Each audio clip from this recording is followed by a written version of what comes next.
हर हर महादेव, देवों के देव महादेव के चरण में प्रणाम करता हूँ। दुर्गा माँ के चरण में प्रणाम करता हूँ। सरस्वती माँ के चरण में प्रणाम करता हूँ। गणेश भगवान के चरण में प्रणाम करता हूँ। गुरु भाई गुरु बहनों के चरणों में प्रणाम करता हूँ। गुरु भाई गुरु बहन, कहानी बहुत ही सुंदर और अच्छा है। कृपया कहानी को अंत तक सुनिएगा और पूरा कहानी सुनने से शिव गुरु का आप पर कृपया मिलता है और आधा सुनने से उनका आधा ही ज्ञान मिलता है। किसी भी कहानी को अंत तक सुनना चाहिए। बिहार में एक हंटरगंज जगह का नाम था। वहाँ एक बूढ़ी और एक बेटे और एक बेटी रहती थी। बेटी बड़ी थी और उसका भाई था जो छोटा था। उनका जगह वहाँ जो कंपनी बन रहा था उसमें चला गया था। उससे गीता नाम के जो लड़की थी उसकी माँ बहुत ही परेशान थी कि मेरा तो ज़मीन सब चला गया है कंपनी में, अब हम किस चीज़ से खाऊंगा पीऊंगा। जो भी हमारे रोजी रोजगार था एक खेती से ही गल्ला पत्ती उपजाते थे और खाते थे और रहते थे। ये बहुत ही चिंता कर रही थी। उसका बेटी आई गीता तो बोली, क्या हुआ माँ, आप बहुत चिंता में डूबी है। माँ बोली, क्या करूं बेटी, जो भी मेरे घर और खेती बाड़ी है सब चला गया कंपनी में। अब मैं किस चीज़ के सहारे जीऊंगा। उसी खेत में अपना काम करते थे, गल्ला उपजाते थे और उसे खाकर अपने पालन पोषण तुम लोग के करते थे। बेटी गीता थी ये बोली, माँ इससे क्या टेंशन लेने की कोई बात नहीं है। सरकार तो पैसा देगा, उस पैसा से हम लोग बिजनेस कर लेंगे। माँ बोली, बेटी इका सरकार के तरफ से 2 लाख रुपया मिला है। 2 लाख में हम लोग का बिजनेस हो जाएगा। कौन सा बिजनेस करेगी। कैसे माँ, 2 लाख में तो कोई बिजनेस नहीं होगा। लेकिन क्या करती है, एक काम करो माँ, मैं जाता हूँ, नहीं है तो बम्बे कमाने के लिए और वहाँ से काम करके कुछ पैसा भेजूंगा, तो जिसे आप खाना पीना खाना और कुछ देखूंगा फिर बाद में। उस कहा तो उनको बेटी बूढ़ी माँ बोली कि बेटी बम्बे में कौन रहता है, वहाँ तुम जाएगी किसके सहारे जाएगी। एक काम करो, दिनेश है अपने गांव के, वो विशाखापट्टनम में रहता है, उसको पास में फ़ोन करता हूँ और उसी को पता देता हूँ, तुम उसके पास चले जाओ, वहाँ कुछ काम तुमको धरा देगा और अपने काम करना। वो फिर जो गीता थी जे विशाखापट्टनम दिनेश के पास पते लेकर और चले गया। दिनेश बेटा हुई बगल के रहने वाला था, टोला पड़ोस के। बोला कि कहाँ आई है गीता तुम इधर। गीता बोली कि भैया मैं तो आप ही को पास आए हैं, क्योंकि खेती था जो सब सरकार कंपनी बना रहा है, वहाँ सोचे कि कोई काम आप करते हैं तो यहाँ हमको दिलवा देते, हम भी काम करते। दिनेश बोला कि गीता रुको, तुम क्या क्या काम कर लेती है। कहा कि मैं तो सब चीज़ मर मिठाई बना लेता हूँ, बड़ी फुलौरी पकौड़ा सब कुछ बना लेता हूँ, आलू चाप मोमोस सब काम कर लेता हूँ। कहा ठीक है, मोमोस का तो मेरे जहाँ काम करते हैं वहाँ एक अच्छा कारीगर के खोज था, लेकिन वहाँ कोई कारीगर अभी तक ढंग से नहीं मिला है। जाता हूँ मैं, अपने सेठ अन्ना है जिससे पूछता हूँ।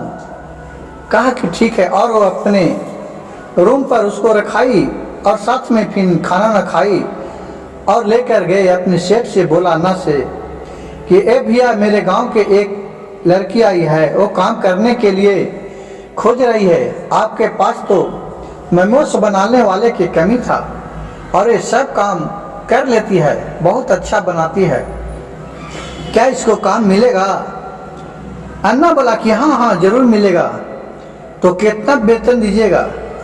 बोला कि ठीक है 10,000 रुपया दूंगा। कहा कि तो बहुत कम है, तो कहा कि इतने मिलेगा, क्या करूं, रखना है तो रहो। वो गीता सोची चलो कम से कम 10,000 मिलेगा ना, 5,000 खाऊंगा, 5,000 घर भेज दूंगा, अपने माँ और भाई खा के रहेंगे। इतना तो के वो काम रख ली अन्ना को। अब वो मोमोज अच्छा बनाने लगे, स्वादिष्ट। और वहाँ जो समुद्र के किनारे उसका रेस्टोरेंट था, वहाँ सब घूमने आते थे। वो सब इसका मोमोज का बिजनेस अन्ना को चलने लगा। कुछ दिन हुआ, 5-6 महीना के बाद बोली फिर अपने अन्ना से एक गीता कि अन्ना भैया नहीं तो कुछ और पेमेंट बढ़ा देते।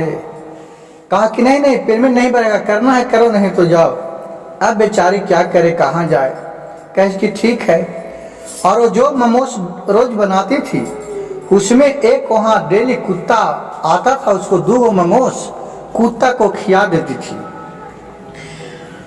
अब इसी तरह वो कुत्ता था जो रोज आना चालू कर दिया और कुत्ता को प्यार से गोलू गोलू कहकर पुकारने लगा। वो गोलू गोलू कहकर उसको 2 मोमोज रोज दे देता था और रोज वो चले आता था। अब एक दिन के बात हुआ कि अन्ना देख लिया मोमोज को देते कि गीता 2 मोमोज कुत्ता को दे देता है।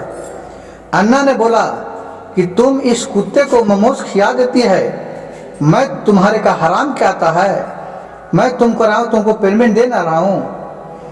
गीता बोली कि भैया ये 2 मोमोज से क्या होगा, ये जानवर है बेचारा आके बैठ रहा था, उसको 2 मोमोज खिला देता हूँ, उससे क्या है आपको घट जाएगा, इतना तो आपको जूठा सके में बिगाड़ जाता है। ये अबोध है, ये नहीं बोलता है किसी के, लेकिन ये आदमी से ज्यादा काम करता है कम से कम। और इसी तरह कुत्ता से और गीता में बहुत ही दोनों में दोस्ती बढ़ गया था। उसके बाद ये बोला कि तुम अगर कल से कुत्ता को दे देगा तो मैं तुम्हारे पेमेंट में से काट लूंगा। कहा कि आप चाहे जो कीजिए, मैं तो कुत्ता के 2 मोमोज देवे करूंगा। और फिर वो 2 मोमोज फिर कुत्ता को दिया और अन्ना देख लिया, कहा कि ठीक है तुम्हारे मैं पेमेंट में से काट लूंगा। और फिर जब महीना लगा तब मोमोज का पैसा गीता के पेमेंट में से 2000 रुपया काट लिया अन्ना। इसे देखकर गीता को बहुत जबूर लगा। गीता अपने दिनेश के पास गया, बोला कि दिनेश भाई अगर कुछ है देखो ना, मेरा 2000 रुपया पेमेंट काट लिया है अन्ना। तो बोले दिनेश की क्यों काट लिया? बोला कि मेरे पास एक कुत्ता आता था, उसको 2 मोमोज खिला देते थे, बैठा रहता था, वो पेमेंट हमको में से काट लिया है।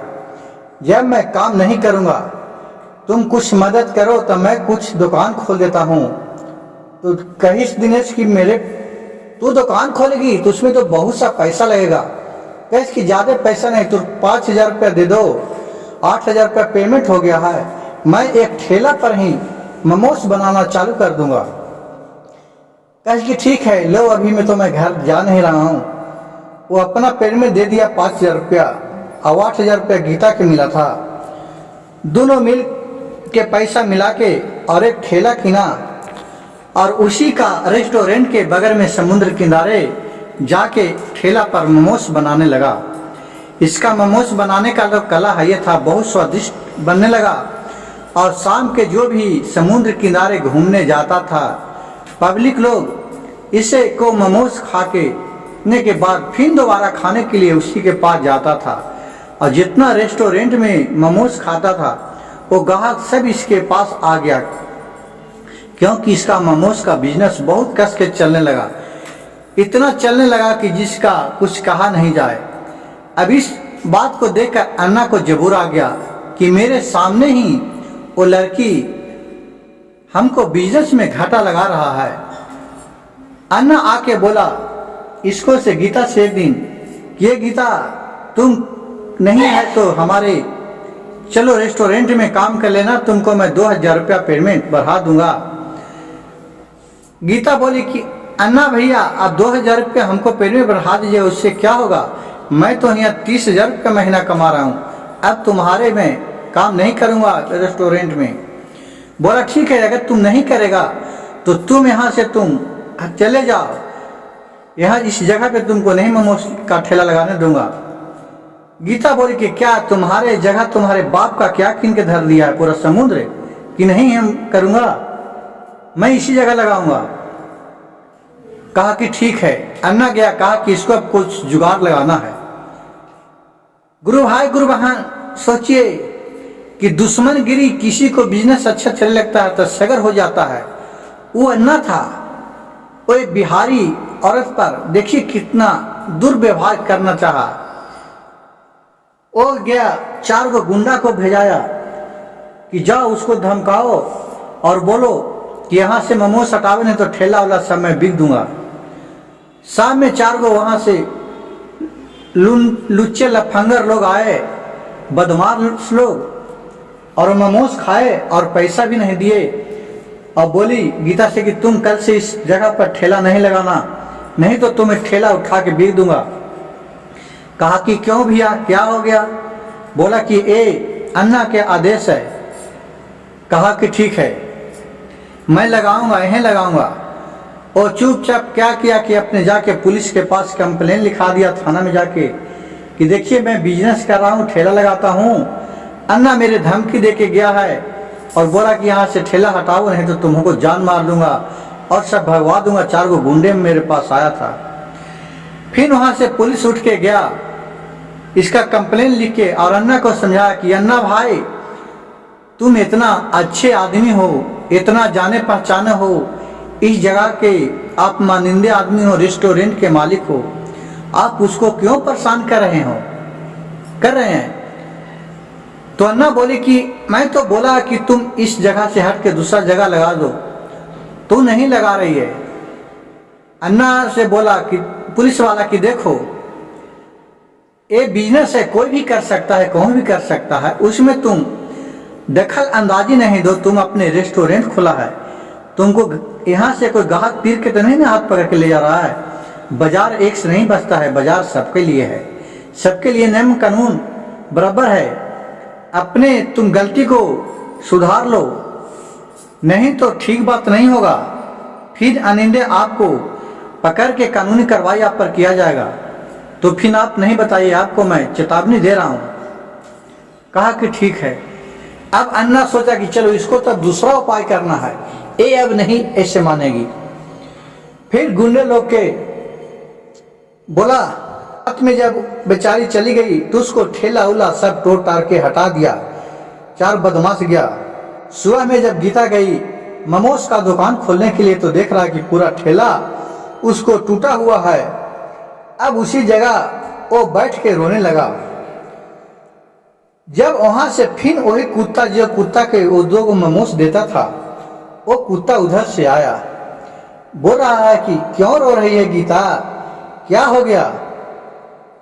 तो बोल रही है गीता, है ये तो आदमी के भाषा में बोल रहा है, मनुष्य के भाषा में। तो बोला कि तुम कुत्ता है, तुम गोलू क्या है, हमें आप प्रत्यक्ष होकर बताइए, आप तो आदमी के भाषा में बोल रही है। कुत्ता बोला कि देखो हमको तुम बहुत मदद किया, मैं भी अब आपको मदद करूंगा। आपको रुलाए देखकर हमें बहुत दया आ गया। और वो शंकर भगवान के रूप में कुत्ता था जो प्रकट हो गए और बोले। तो गीता बोली कि प्रभु गोर पैर छुआ और बोला कि प्रभु मैं तो आपको कभी नाम और ध्यान भी नहीं लगाए थे, आप कैसे हमें दिखा दे दी, आप तो एक कुत्ता थे। भोलेनाथ बोले कि देखो मैं किस रूप में कहाँ जाऊंगा जिसका कोई नहीं जानता है, मैं हर जोनी में हर तरह से आपको दर्शन दे सकता हूँ। लो वो तो तुम्हें जो परेशान किया है ना, वो मोमोस बनाने के लिए तुमको ठेला तोड़ा है, ये लो मैं तुम्हें ये राख देता हूँ, इस राख को इसी जगह तुम छीट देना और ये मोमोस जब तू कहेगा तभी टूटेगा, डायरेक्ट मोमोस बन के उत्पन्न हो जाएगा और तुम तोड़ के लोगों को खिलाना और तुम्हारे सिवाय कोई भी इसको तोड़ेगा, कोई भी नुकसान पहुंचाएगा उससे नुकसान नहीं पहुंचेगा। कहे कि ठीक है। और भोलेनाथ राख दिए और राख को ही समुद्र के तट पर छिड़ दिया।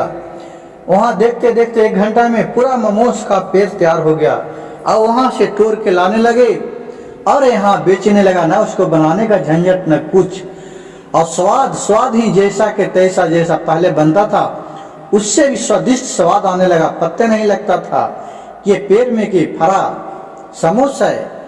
देखिए ये शिव गुरु का भोलेनाथ का लीला। अब उसको और भी बिक्री बढ़ गया।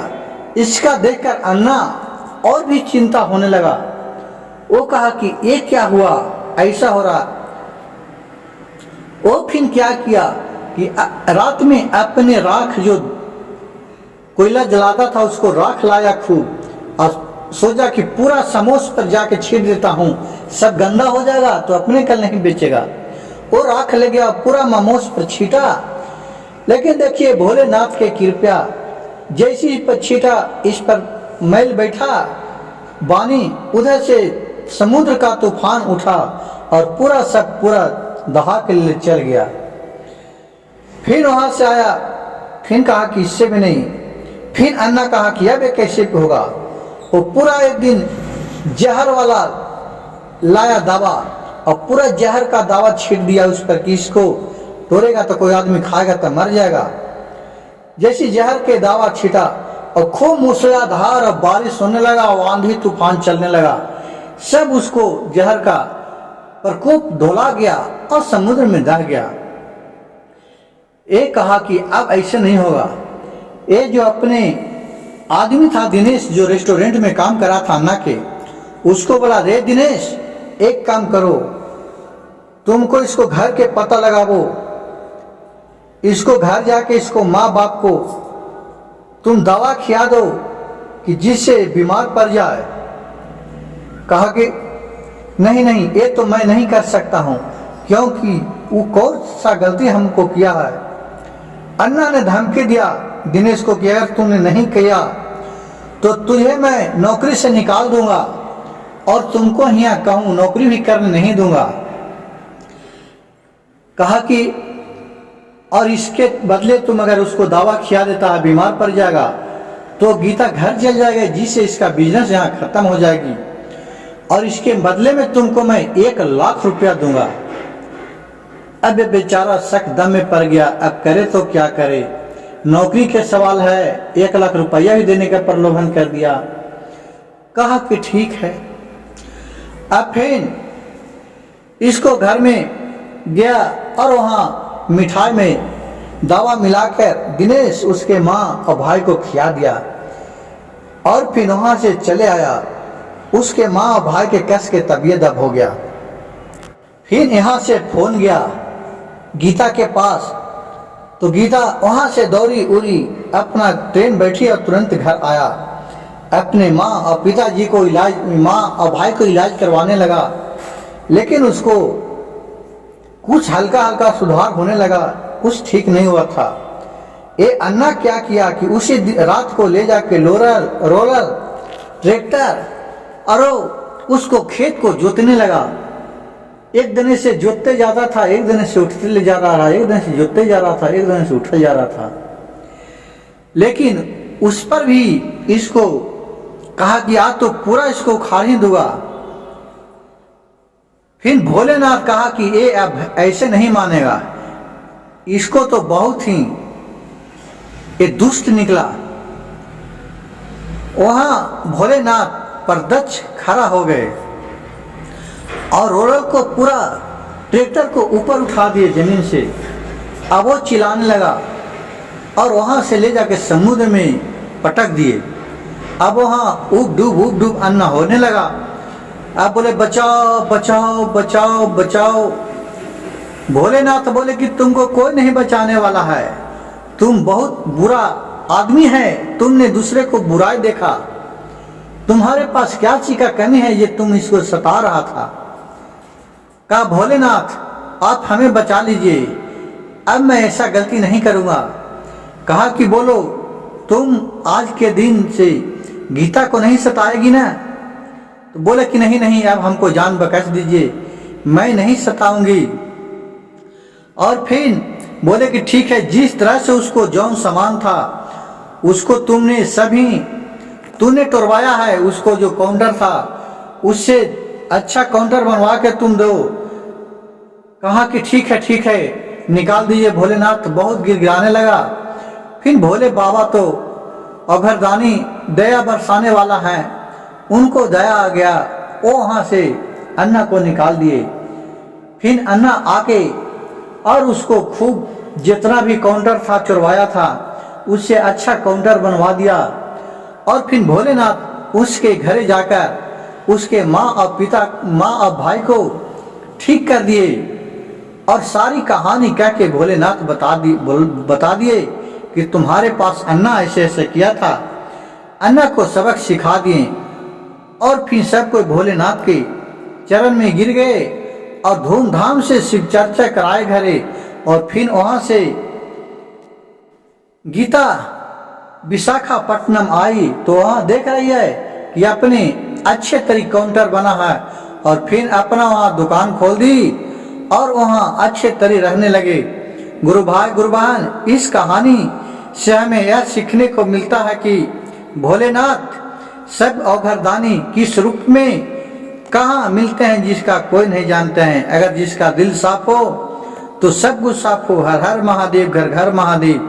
गुरु भाई गुरु बहन, अगर मेरी वीडियो अच्छा लगे तो कृपया मेरे चैनल को सब्सक्राइब कीजिएगा, एक लाइक कीजिएगा, एक शेयर तो कर ही दीजिएगा।